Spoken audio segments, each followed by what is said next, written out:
todos los arrestos de Gervonta Davis. El cuadrilátero es un lugar de orden absoluto. Hay cuerdas que delimitan el espacio, un referee que impone las reglas y un reloj que mide el tiempo con precisión milimétrica.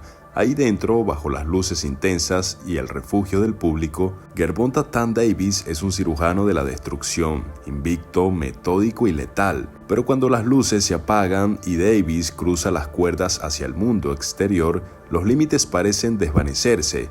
Fuera del ring, la vida del campeón de Baltimore se lee como un tráiler policíaco, una crónica de advertencias ignoradas y choques frontales con la ley que año tras año amenazan con noquear una de las carreras más brillantes del boxeo moderno. Esta es la historia de sus noches más oscuras, aquellas que no terminaron con un cinturón en la mano, sino con unas esposas en las muñecas.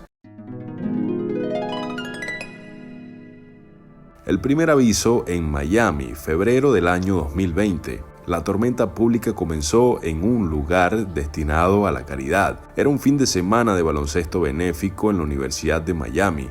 Entre la multitud se encontraba Davis, pero la atención no se centró en el balón. Un video grabado capturó una escena que encendió las alarmas globales. Se veía al boxeador caminando decididamente hacia su exnovia y madre de su hija, tomándola con fuerza por la zona del cuello y el hombro para arrastrarla fuera del asiento y escoltarla agresivamente hacia los vestidores. La indignación en las redes se transformó rápidamente en acción policial. Davis se entregó a las autoridades en Coral Gables pocos días después, enfrentando cargos de violencia doméstica con lesiones corporales leves. Fue su primer ingreso formal a las portadas de los diarios judiciales. Ese sería un preludio de lo que vendría.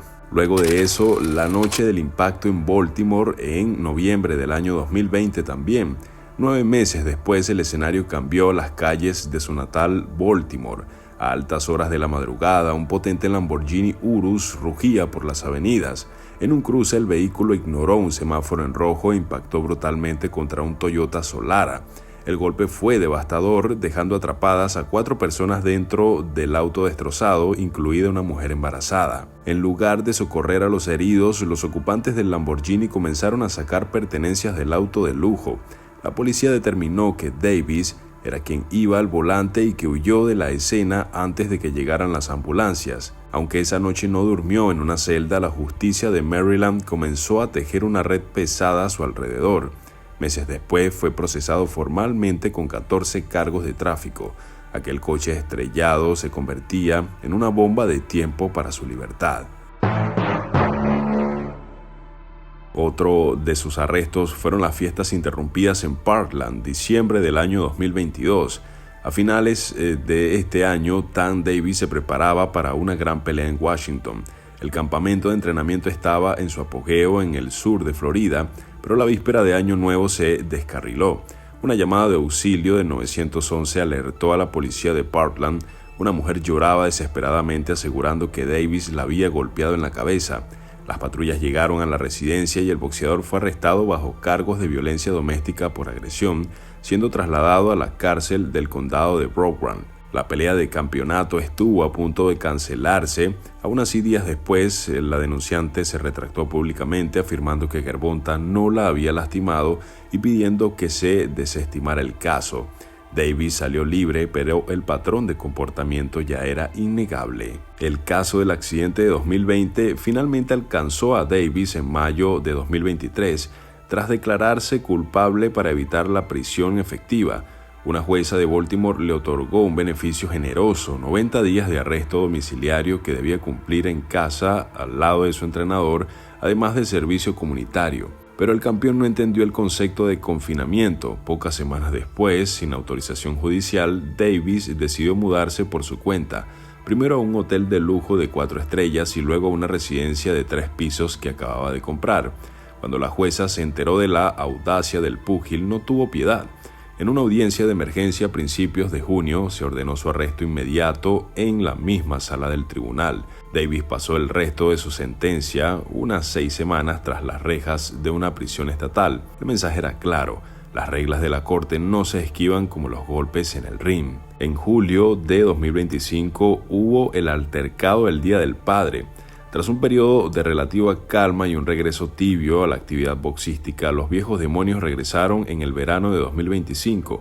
Un altercado en la localidad de Doral, Florida, volvió a poner su nombre en los registros policiales. La madre de sus 2 hijos alegó ante los oficiales que, durante una acalorada discusión, Davis la había golpeado en la parte posterior de la cabeza. El boxeador fue fichado bajo un cargo menor de agresión, aunque el caso eventualmente se diluyó en los tribunales y los cargos fueron desestimados. La mancha en su reputación seguía expandiéndose. Pero un año después vino la cacería en el distrito del diseño y el abismo actual. Enero y mayo de 2026, la caída más grave del boxeador estaba por escribirse. Todo se originó en una caótica noche de octubre de 2025 dentro de un conocido club de Miami Gardens. Según las investigaciones, Davis arrastró a una expareja a una habitación trasera, la agredió sujetándola del cuello y la llevó por la fuerza hacia el estacionamiento. La víctima no se quedó de brazos cruzados, interpuso una demanda civil y una denuncia penal. A mediados de enero de 2026, la policía emitió una orden formal de captura con cargos mayúsculos: intento de secuestro, privación ilegítima de la libertad y agresión. Durante 2 semanas, Davis jugó al gato y al ratón con las autoridades, evadiendo los intentos de notificación mientras se cancelaba su multimillonaria pelea contra el influencer Jake Paul. La fuga terminó la noche del 28 de enero de 2026. Una fuerza especial de los US Marshal, tras días de vigilancia extrema en 3 condados, lo localizó y lo arrestó en el exclusivo distrito de diseño de Miami. Davis fue ingresado al centro correccional Turner Guilford Knight, logró salir bajo una fianza de $8,500, pero el verdadero golpe vino desde su tierra natal. Al enterarse del arresto por secuestro en Florida, la Corte de Baltimore determinó que Davis había violado flagrantemente la libertad condicional que arrastraba desde el accidente del Lamborghini. Sus abogados intentaron desesperadamente frenar las consecuencias, pero en mayo de 2026 un juez estatal rechazó sus mociones y mantuvo firme una orden de arresto activa en Maryland. Hoy, con los cuadriláteros vacíos, sus títulos en pausa y la amenaza inminente de volver a prisión de manera prolongada, la crónica de Gervonta Davis se mantiene abierta.